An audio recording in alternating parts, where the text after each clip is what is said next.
Can you believe it? Along Oregon's Highway 101, the coastal road carved by ocean winds and swallowed by drifting sea mist, there's a chilling legend that locals still avoid mentioning after dark. People say that on certain nights, a figure wrapped head to toe in bandages has been seen standing by the roadside. He looks like a severely injured survivor who escaped an emergency scene, or a corpse that tore its way out of a morgue. What's even stranger is that no one who has ever encountered him can clearly remember his face. Some claim his bandages are always seeping with fresh blood. Others insist he carries a nauseating smell, something between disinfectant and rotting flesh. These details are unsettling enough on their own, but what truly sends a shiver down people's spines is the one sentence every witness repeats. The bandage man doesn't walk toward you, he just suddenly appears outside your car window. No footsteps, no shadow, no warning, as if the darkness itself pushed him into view. And yet, despite how consistent the stories are across Oregon, not a single police record has ever confirmed his existence, because in every account, there is no surveillance footage, no body, and no physical evidence of any kind. As if the entire phenomenon is nothing more than an illusion soaked into the coastal fog. Among all the stories about the Bandage Man, one incident from 1989 is the most detailed and the most terrifying. The protagonist was a 25-year-old school teacher named Linda Cole. She is the only known person to have had such a close encounter with the Bandage Man and survived without serious harm. On November 2nd, 1989, Election Day in Oregon, the entire state was unusually crowded and traffic crawled along every major road. Linda, an elementary school teacher in Clackamas County, had the day off and decided to drive out of town to visit a friend. But the heavy traffic cost her several extra hours on the road.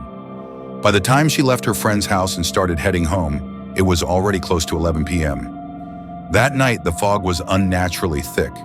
Visibility dropped to less than 5 meters, blurring the road and turning every moment of Linda's drive into a slow, uncertain push through darkness.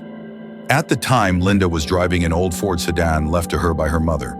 The headlights weren't very bright, so in weather like this, she had no choice but to slow down and keep her eyes fixed on the faint stretch of road ahead. As the car entered a section of roadway shaded by tall, overhanging trees, she noticed a blurry white figure near the curve ahead. At first, Linda thought it was just an irregular patch of reflected light in the fog, but as the distance closed, its outline slowly emerged from the mist. Only then did Linda realize it was a tall, human-shaped figure, wrapped tightly in white bandages. Linda had no idea about the Bandage Man stories that circulated along Highway 101. She simply assumed someone might be in trouble on the roadside, so she pulled her car over, trying to see if the person needed help. But the moment the car came to a stop, the white bandage figure began moving toward her, slow, heavy, and unnervingly deliberate. As it drew closer, Linda suddenly realized that the body wrapped in bandages was far larger than that of an ordinary person. So tall that even from the driver's seat, she had to look upward just to see the creature's single exposed feature, a pair of glowing, blood-red eyes. With every step the Bandage Man took, a sickening smell, something between disinfectant and decay, rushed into the car, making Linda instantly nauseous. She tried to roll up the window, but it was already too late. Just moments before, the figure had been at a distance, yet now it had moved with startling speed, appearing directly beside her window. Slowly, the Bandage Man leaned closer, its hollow, crimson eyes aligned perfectly with Linda's face. In that moment, Linda felt a wave of icy coldness surge out of the darkness, like a refrigerator door suddenly opening, the chill cutting straight into her bones. At the same time, she heard a faint sizzling sound coming from the creature as it bent down toward her, a noise like liquid slowly seeping through cloth. The sound alone filled her with an inexplicable terror.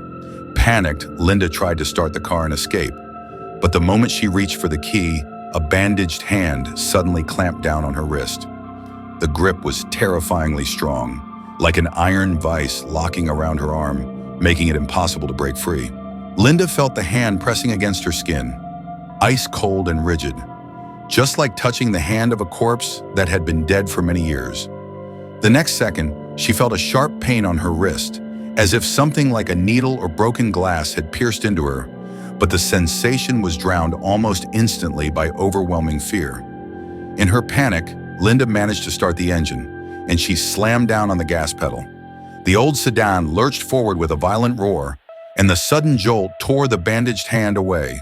Her wrist finally slipped free from its grip. Linda didn't dare look back, nor did she want to know whether the white-wrapped figure was still chasing her. She just gripped the steering wheel as tightly as she could and sped through the darkness until the lights of a police station finally appeared in the distance. Only then did she feel a faint sense of relief.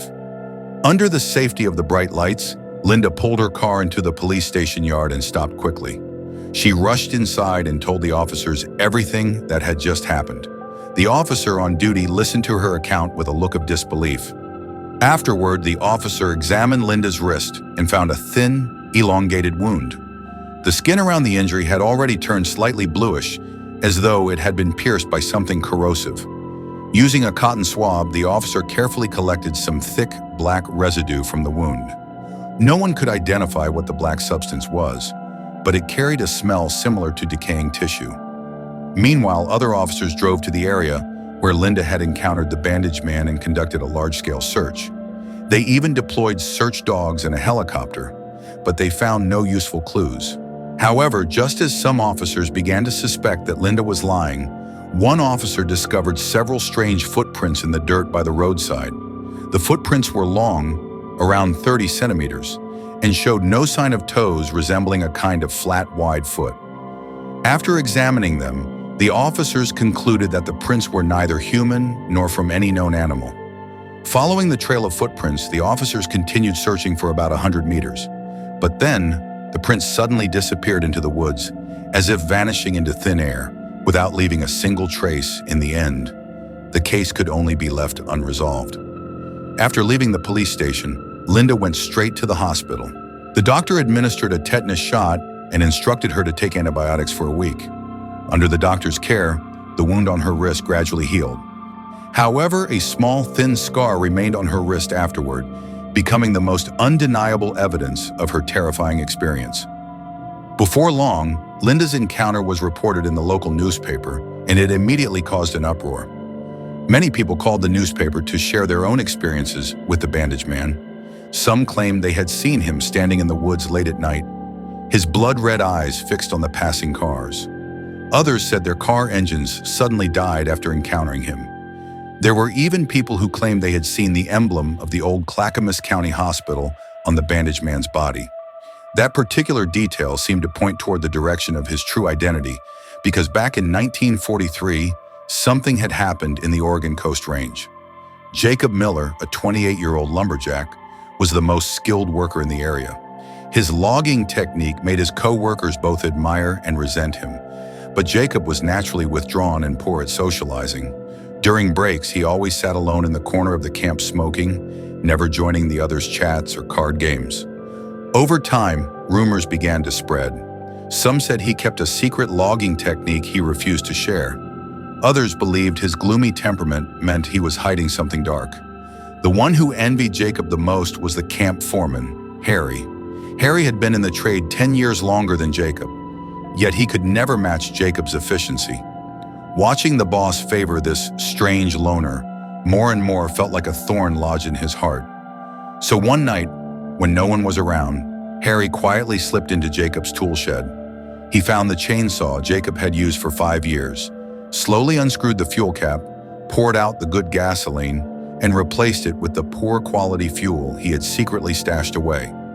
This fuel was full of impurities, highly flammable, and prone to making a chainsaw lose control at high speed. After finishing, Harry wiped off any trace of what he had done and slipped out of the shed without a sound, as if nothing had happened. The next morning, Jacob carried his chainsaw into the forest as usual. He chose a Douglas fir nearly 2 meters in diameter and skillfully started the saw. At first, everything seemed normal. The sharp teeth bit into the trunk and wood chips flew. But before long, the chainsaw made a harsh screech. Then black smoke poured out from the fuel tank, followed by a sudden burst of flames.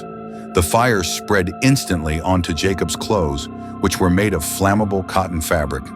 Jacob screamed, threw the chainsaw aside and tried desperately to beat out the flames, but they only grew stronger. He stumbled forward a few steps before collapsing, his consciousness fading. Fortunately, nearby workers heard the scream and rushed over. They used branches and dirt to extinguish the flames on Jacob's body. By then, Jacob was severely disfigured. His skin had been burned over much of his body, his wounds oozed blood and tissue fluid, and he was barely breathing. The men didn't dare waste a second. They fashioned a makeshift stretcher out of wood planks and carried him in shifts. It took 4 full hours to reach the nearest facility, Clackamas County Hospital. Clackamas County Hospital was the only formal medical center in the area at that time. Though small, it was adequately equipped. After examining Jacob, the doctors concluded he had burns covering 75% of his body, with third-degree burns accounting for more than 40%. His life was in critical danger.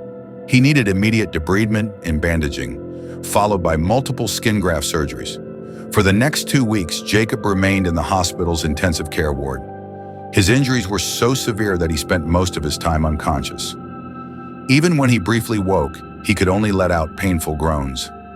The nurse assigned to care for him was Ella White, a young woman who had just recently graduated from nursing school. Ella was kind-hearted, and despite Jacob's antisocial nature, she patiently changed his dressings, cleaned his body, and did everything she could to ease his suffering. However, no one could have predicted that a sudden fire in the hospital would cause this already critically injured patient to disappear from the world entirely. On the night of March 17, 1945, a piercing fire alarm abruptly echoed through Clackamas County Hospital. The fire had started in a storage room on the west side of the building, a place packed with gauze, alcohol, and medical supplies. The flames spread rapidly. Within moments, the entire hospital was in chaos. Patients screaming, medical staff shouting commands, and the crackling roar of the fire blending into one overwhelming noise. At the time, Ella was in the duty room sorting medical records. When she heard the alarm, she immediately rushed toward the intensive care ward. Jacob was still lying in his bed, barely conscious.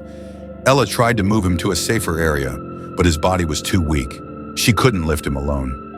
In desperation, she ran out of the ward to find a stretcher and more staff to help. But when Ella returned with 2 male nurses, the scene that greeted her sent chills down her spine. The hospital bed was empty. The window had been pushed open from the inside, and night winds swept sparks and smoke into the room. On the windowsill, a few pieces of white bandage were scattered. Jacob had vanished. The fire was quickly brought under control by firefighters. Fortunately, aside from the storage room and an adjacent ward being destroyed, no lives were lost. But Jacob's disappearance became the greatest mystery in the hospital. Police officers searched the surrounding woods and brush for an entire week, but not a single clue was found. Some believed Jacob had escaped during the chaos, relying on sheer survival instinct to flee into the mountains. Others said he had likely been consumed by the fire, leaving no remains. Still others speculated that someone might have rescued him, but never had the chance to report it. From that point on, sightings of the Bandage Man began appearing again and again along the coastal highway 101. People claimed that the figure wrapped in white bandages was Jacob, the man who had vanished in the fire. Some said Jacob's body had mutated somehow, turning him into a monster. Others believed the Bandage Man was Jacob's angry spirit, that after escaping the hospital, he died in the forest. But his resentment lingered and he transformed into the Bandage Man, wandering the woods and highways in search of victims. Those who support these theories point out that most Bandage Man sightings happen near old logging camps or former logging roads. Many segments of Highway 101 were originally built on top of logging paths, and many of the workers and drivers who disappeared had some connection to the logging industry. Thus, some believe the Bandage Man is seeking revenge on those who destroy the forest. However, there has never been concrete evidence to support this claim. Today, whether the Bandage Man truly exists or not, the legend has taken deep root in Oregon soil, becoming an eternal mystery. And if you ever find yourself driving along Oregon's Highway 101 late at night, try slowing down and taking a careful look at the trees and cliffs beside the road. You might spot a figure wrapped in white bandages standing in the darkness, quietly watching you. And in that moment, you'll understand why some legends endure for 100 years, because they tap into the deepest fears and curiosities hidden within us.